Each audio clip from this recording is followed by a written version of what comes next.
I still remember the first time I saw a robot arm move with perfect precision on an assembly line. It was in a small factory, and the room was quiet except for the hum of machines. The robot didn't take breaks, didn't make mistakes, and kept going long after the human workers were tired. Standing there, I couldn't help but think, this is the future of work. But is it a future that works for everyone? Automation has been reshaping industries for decades. From simple conveyor belts to advanced AI systems, machines have steadily replaced or supported human labor. The International Federation of Robotics reports that in 2023 alone, over 500,000 new industrial robots were installed worldwide. The trend is clear. Automation is no longer just about cars and the electronics. It's moving into logistics, farming, retail, and even healthcare. At the same time, experts caution against simple conclusions. McKinsey has found that while up to 30% of tasks in most jobs could be automated, very few occupations will be fully replaced. What actually happens is more complex. Humans shift to different roles, while machines take over repetitive or dangerous tasks. The economic trade-off is where the story gets interesting. On one hand, companies benefit from lower costs and higher efficiency. Imagine a warehouse where robots handle inventory around the clock. That business saves money and customers get faster deliveries.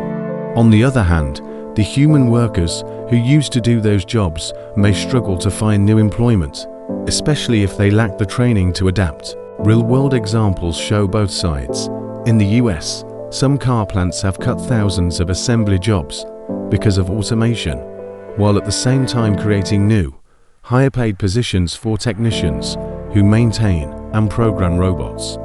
In agriculture, autonomous tractors reduce the need for field labor, but also open opportunities for skilled operators and data analysts. So who wins and who loses? The answer isn't black and white. Automation brings progress and efficiency, but also disruption. For workers, the challenge is not just about keeping a job, it's about keeping up with change. When we talk about automation, it's easy to focus only on jobs lost. But standing inside a modern hospital, I saw a different side of the story. An AI-powered scanner helped doctors detect a tumor that might have been missed by the human eye. That machine didn't replace the doctor, it made the doctor better at saving lives. This is where automation shows its real potential. Not only replacing tasks, but expanding what humans can do. Still, the economics are tricky.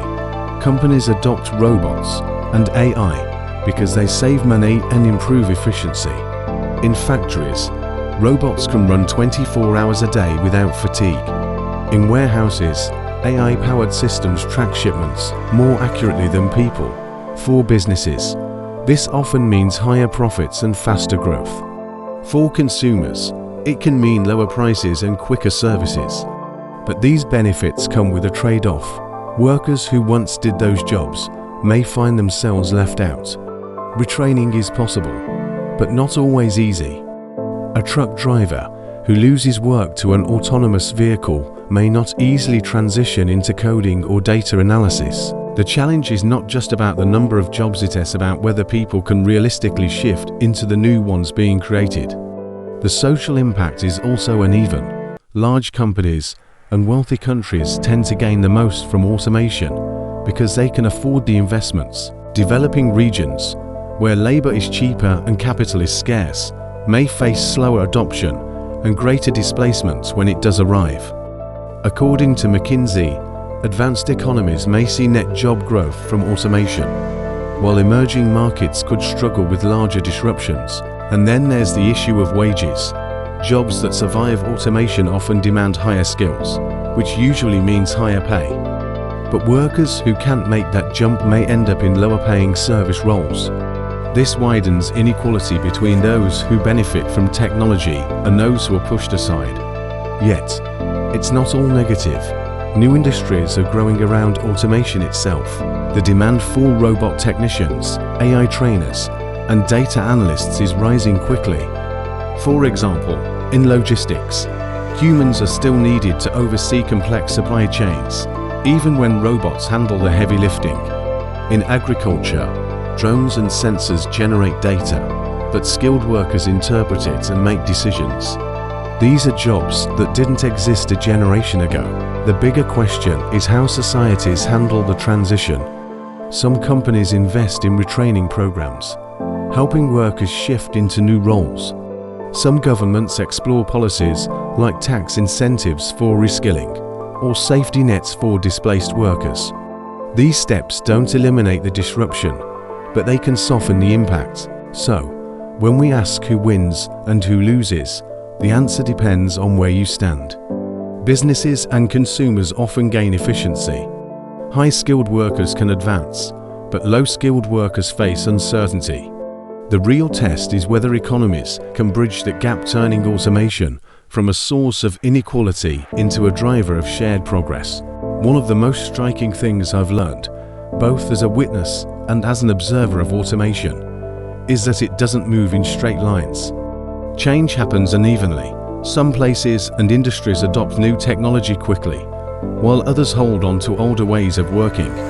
And in that unevenness, people's lives are reshaped. For some, automation is an opportunity. I met a technician who once worked on car assembly lines. When robots replaced the jobs he knew, he retrained as a robotics engineer. Today, he earns more than ever before and says he feels more secure in his career. His story is a reminder that adaptation is possible. But not everyone can make that leap so easily. For every worker who retrains successfully, others may face long unemployment or take lower-paying jobs to get by.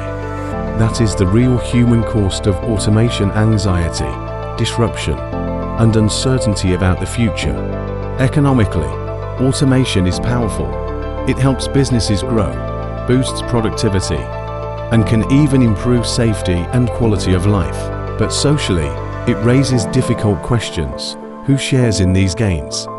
Who bears the losses? And what systems are in place to help people through the transition? The future will likely be a mix of winners and losers, as it has been in every technological revolution.